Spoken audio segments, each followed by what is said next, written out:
दोस्तों, उस रात जब मैंने एक दिल दहला देने वाली घटना से सामना किया तो मैं अपने घर पर खाना खाकर वापस दुकान पर ही लौट रहा था, क्योंकि हम सब एक ट्रक ड्राइवर एक दुकान में ही रहते थे। दरअसल हमारे एक दोस्त दुकान चलाने का काम करता था, तो हम सभी उसके पास गप्पे लड़ाने के लिए अमूमन वहीं पर बैठ जाते थे। रोज रोज की तरह आज भी मैं उसी दुकान के ऊपर बैठकर अपने दोस्तों से गप्पे लड़ा रहा था। वहाँ पर मौजूद सभी लोग ट्रक ड्राइवर ही थे और इसी बीच मेरे साथ ही हर्षित को बताया गया कि कुछ ही पलों के बाद 2 ट्रकों को निकालकर डिलीवरी के लिए निकलना है, जो कि पटना के लिए रवाना होगा। पटना यहाँ से तकरीबन 327 किलोमीटर दूर था और इस वक्त रात के 8:30 बजने को आए थे और सही मौके की तलाश में मैं और मेरा एक साथी ड्राइवर उस दुकान से बाहर निकल गए। लेकिन हमें पता चला कि हेल्पर तो अपने घर जा चुके हैं।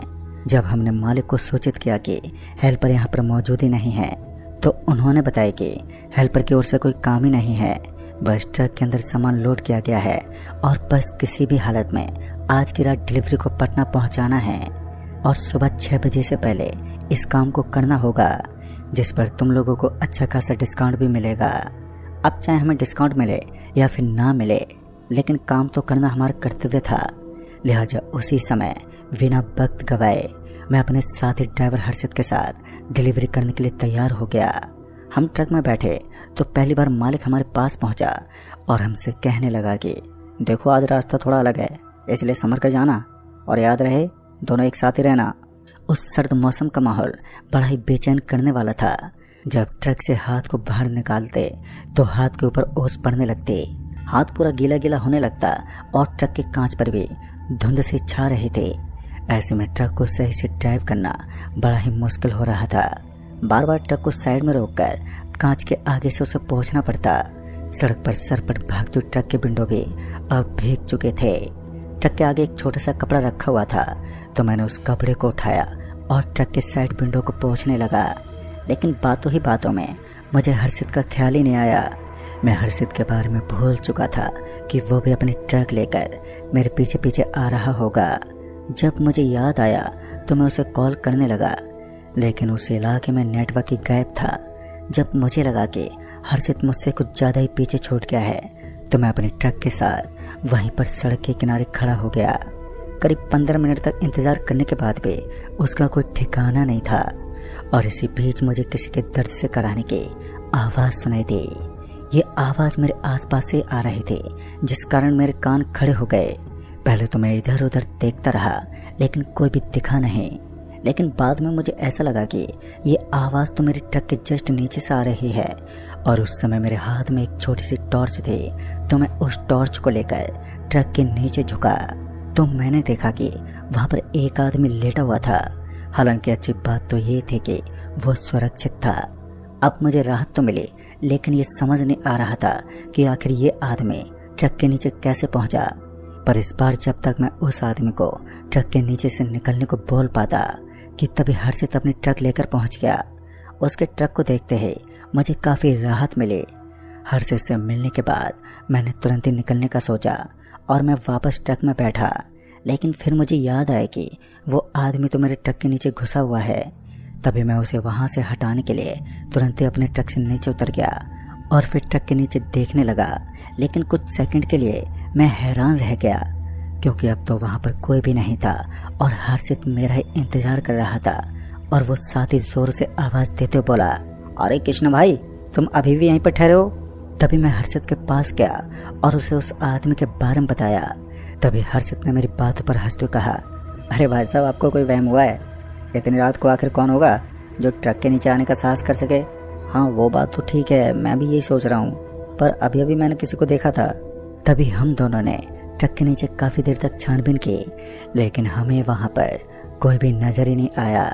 उसके बाद मैं अपने ट्रक को स्टार्ट करता हुआ हर्षित के पीछे पीछे चल पड़ा।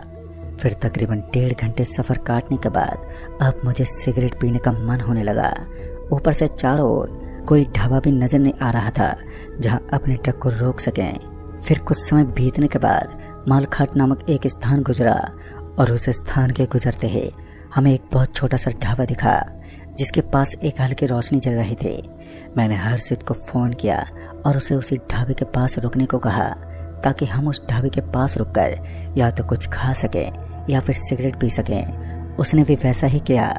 बस थोड़ी दूर जाने के बाद हमने देखा कि उस ढाबे के पास एक आदमी बैठा था जिसने अपने सामने आग जला रखी थी। इस वक्त रात के 12:30 बज चुके थे और जैसे जैसे रात गुजरने लगती है तो वैसे वैसे धुंध अपनी चरम सीमा पर होती है।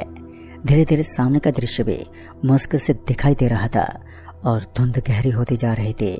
तभी हम लोग उस छोटे ढाबे के पास पहुंचे तो हमने देखा कि वहां सिर्फ एकमात्र आदमी ही था जो इस वीरान इलाके में अकेलेपन में जी रहा था।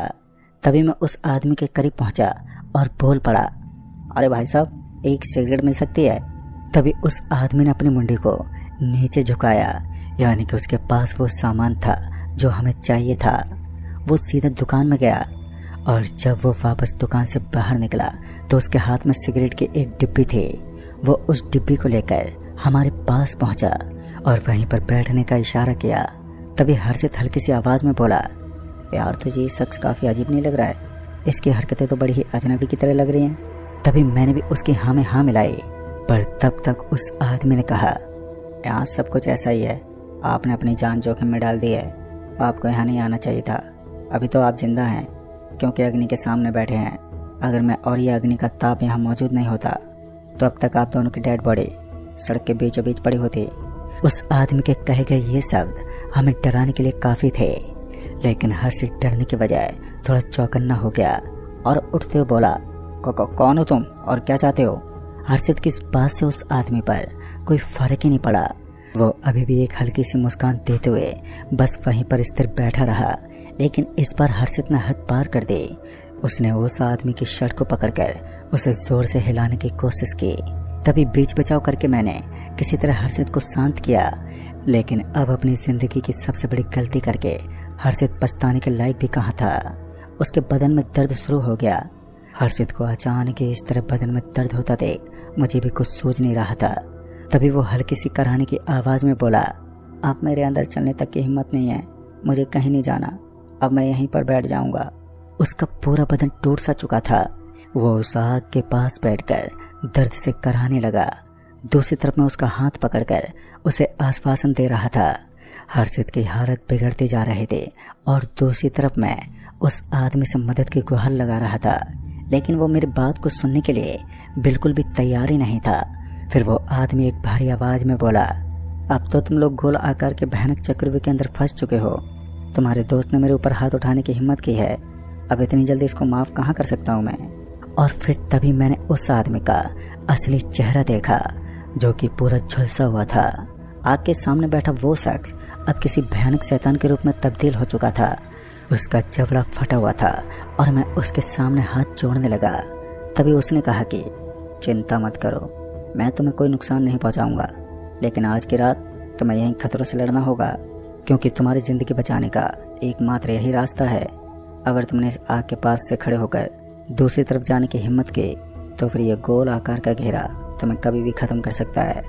उस आदमी का कहना था कि प्रेत आत्माओं द्वारा किसी ऐसे चक्रव्यूह का निर्माण किया जाता है जिसके अंदर इंसान दाखिला लेता है तो वो खुद ब खुद को मौत के घाट उतर जाता है। उस आदमी की गंभीरता से इसके वाक्य मुझे सच लग रहे थे, लेकिन दूसरी तरफ वो भी एक शैतान था, तो इतनी जल्दी उसकी बातों पर विश्वास कर लेना मेरे लिए खतरा भी बन सकता था।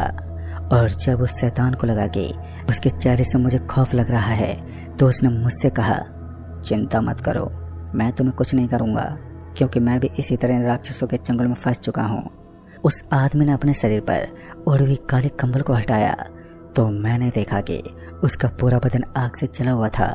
उसकी आंखों में आंसू थे जो बता रहे थे कि उसे अपने परिवार से बिछड़ने का कितना दुख है।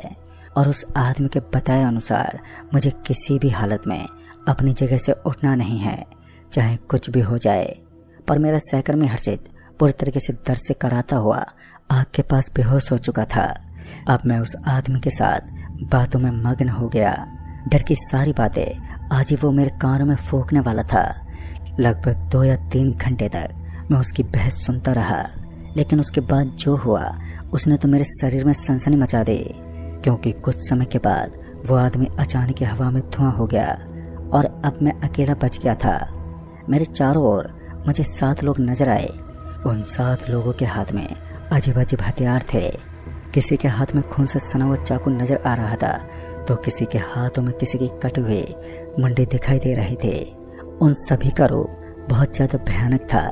लेकिन इसी बीच मुझे एक चमकती हुई चीज़ दिखी जो मेरे से करीब 10 कदम दूर थे। इस चमकती हुई चीज़ के अंदर कुछ तो ऐसा था जो मुझे अचंभित कर रही थे।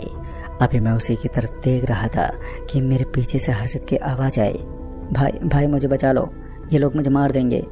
जब मैं पीछे मुड़ा तो मैंने देखा कि उन्होंने हर्षित को बुरी तरह जकड़ रखा है। हर्षित की हालत पतली पड़ने लगी, लेकिन दूसरी तरफ उस आदमी ने कहा था कि मुझे अपनी जगह से उठना नहीं है, चाहे कुछ भी हो जाए। लेकिन जब बात मेरे दोस्त और सहकर्मी पर आ गई, तब मुझे उस आदमी की बातों को भी नज़रअंदाज करना पड़ा और आग के पास से खड़ा होकर मैं अपने दोस्त के प्राण बचाने चल दिया। लेकिन मुझे क्या मालूम था कि इसी बीच मैं ही फंस जाऊंगा। इससे पहले कि मैं अपने दोस्त के पास पहुंच जाता कि एक बार फिर मैंने आग की तरफ पलट कर देखा, तो मैंने पाया कि अब वो आग भीषण रूप में फैल रही थी और मेरा दोस्त उसके करीब ही पड़ा था। उसकी बॉडी के अगल बगल में आग का ढेर सा लग गया। शायद आग के कारण वो जल सकता था। पता नहीं ये सब क्या हो रहा था। मेरा असली दोस्त कौन सा था और मैं इस बात को समझ पाने में पूरी तरह से नाकाम था। उन शैतानों से डरते ही मैं दुम दबाकर वापस आग की तरफ भागा, तो मेरी एक गलती से मेरा कदम उस चमकती हुई चीज़ पर गया, जिससे मुझे जोरदार झटका लगा और इस झटके ने मुझे अंदर तक हिलाकर रख दिया। तभी मैं बेहोश हो गया और उसके बाद जब मेरी आंखें खुली तो मैंने देखा कि आसमान में पक्षियों के उड़ने की आवाज़ मेरे कानों तक पहुंच रही थी। और जब मैंने हर्षित की तरफ देखा तो मैंने पाया कि उसकी मौत हो चुकी थी, जिसका जिम्मेदार केवल मैं था। तभी मैंने अपने मालिक को फ़ोन किया और सारी घटना के बारे में मैंने विस्तार से बताया। पता नहीं क्यों, लेकिन मुझे ऐसा लग रहा था मानो मालिक इन सब बातों से परिचित है। फिर क्या था, उन्होंने मुझे वहाँ से रिहा कर दिया और मेरे दोस्त की मौत को एक एक्सीडेंट का दर्जा दे दिया। और उस दिन के बाद मैं ना ही तो अपने उस काम को सही ढंग से कर पाया और ना ही अपने दोस्त की मौत के गम को मैं भुला पाया हूँ। लेकिन मेरा दिमाग आज भी यही सोचता है कि आखिर वो चमकती चीज़ कौन सी थी जिसके कारण मेरी जान बच गई। हालांकि इसकी जानकारी मुझे बाद में पता चली, जो मैं आपको फिर कभी बताऊंगा, क्योंकि ये एक लंबा सफ़र था जिसे मैं आज भी नहीं भूला। तो दोस्तों, इस कहानी में बस इतना ही। तब तक के लिए बाय एंड टेक केयर।